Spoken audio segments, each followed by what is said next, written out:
গ্রাম তো জোরে বলেন, জোরে জোরে। বেলডাঙ্গায়। বেলডাঙ্গা।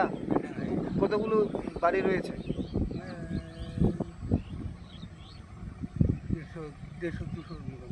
আচ্ছা, এই যে কোনো সময় অ্যাম্বুলেন্স কি ঢুকতে পারে এই গ্রামে? না, এই এখন ঢুকতে পারবে না এখন। হঠাৎ করে কারো কিছু যদি হয়ে যায় আপনার কি করে নিয়ে যান?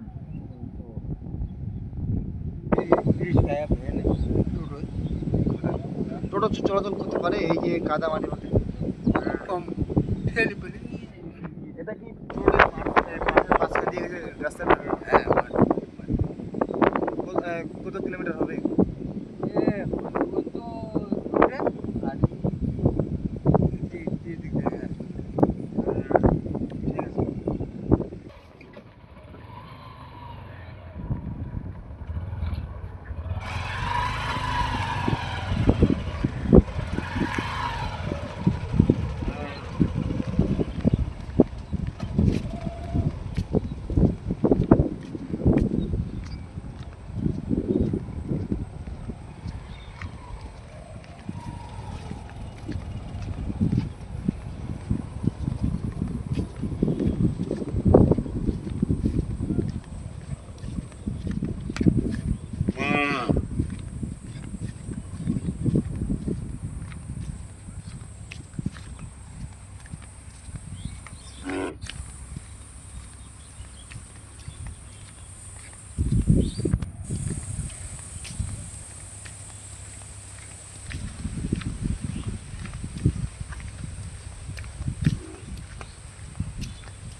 자, 이제